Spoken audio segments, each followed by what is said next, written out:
For decades, the United Nations Security Council has stood as the pinnacle of global peace and security governance. But while its 5 permanent members hold veto power, Africa, the second most populous continent in the world, remains on the sidelines. Ethiopian Prime Minister Abiy Ahmed made the appeal for Africa to gain more power at the UN during his remarks at the African Union Summit in Addis Ababa. Africa's voice on the world stage needs to be heard loud and clear. Africa must also be represented on important international bodies. Today, more than 7 decades after the creation of the United Nations, Africa remains a junior partner without meaningful input or role in the system of international governance. This is particularly true of the United Nations, where Africa lacks representation on the Security Council and is underrepresented in a variety of ways. It is the right time to reform and revitalize the United Nations system to reflect current global realities and ensure that it is a more representative and equitable body. Only fair representation and transparency in those institutions can usher in a just era in multilateralism.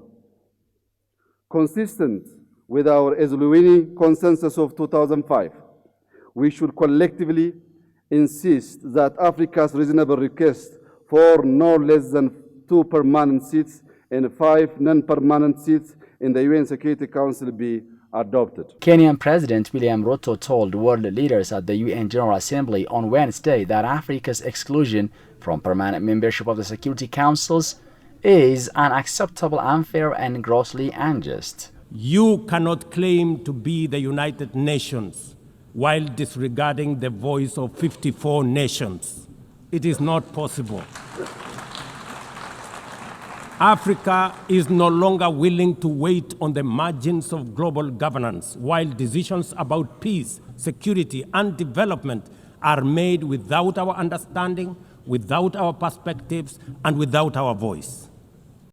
Africa's exclusion is not only unacceptable, unfair, and grossly unjust, it also undermines the very credibility of the United Nations, this organization.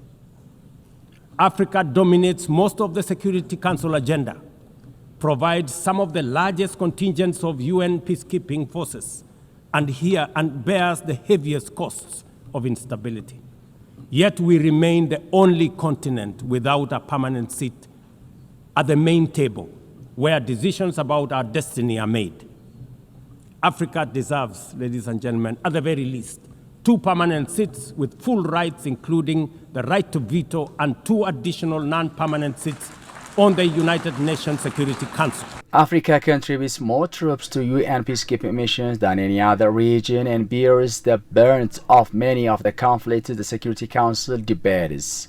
Yet its role remains advisory, not decisive. As the world confronts transnational threats from climate change to terrorism, leaders argue that ignoring Africa undermines not just justice but global stability. While resistance to reform remains among some of the 5 permanent members of the UN Security Council nations, Africa's call is gaining allies, especially among emerging powers and civil society groups pushing for a 21st century multilateral system. According to the African Union and its member states via a Esluini Consensus, Africa leaders say the world cannot afford to keep one of its most dynamic regions at the periphery. The question now is not whether Africa deserves a seat, but when the world will give it.